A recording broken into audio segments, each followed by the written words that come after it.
mobile phone car charger repair. Guys, testingin natin. Yun o, may charger na tayo. Ito mga idol, meron tayong chine-check dito, car charger at loose connection ang problema nito, kaya tinapon na. Ayan, tingnan nyo, may 12 volts DC output tayo at ito naman yung 5 volts ang output nito. At nirekta na natin yan dyan. Ito yung positive, ito yung negative. Ayan o, 12.30 DC volts ang nakukuha natin. At nawawala yung light indicator nya. Ayan, kaya tinapon ito. So try natin na palitan lang muna itong cable nya. Okay, yan ang unang troubleshoot nya. Napalitan na natin siya. Ayun o, nawawala pa rin no.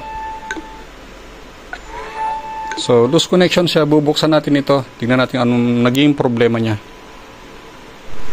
So ito yung issue natin mga idol, yung ating negative na supposed to be ito nakahinang dito is natanggal. So pag loose ito, yun talagang abutin natin. Yan no, dito dapat yan.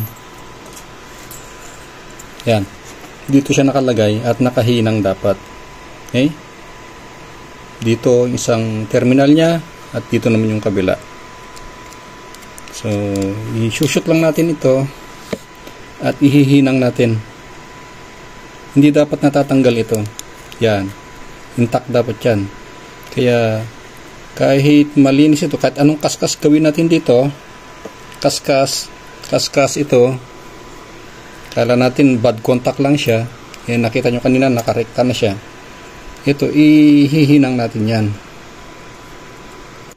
Kapag tulad ko kayo na hindi afford bumili ng mga bagay-bagay, is matututo tayong magkumpuni.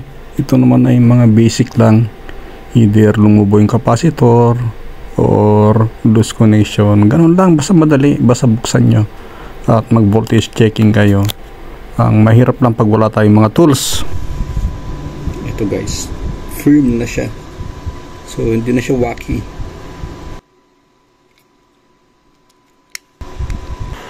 So guys, testingin na natin. Yun o, charging na siya. Yung light indicator nya, subukan natin alug-alugin na ngayon. Ayun.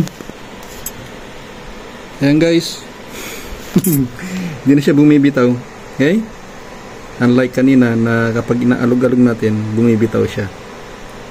So, andun pa rin yung light indicator nya. So, ganyan lang mga idol ang pagkukumpuni. Ito naman di pinapansin sa atin dahil mura ito. Hindi nire-repair. Pag nasira, bili na lang kayo.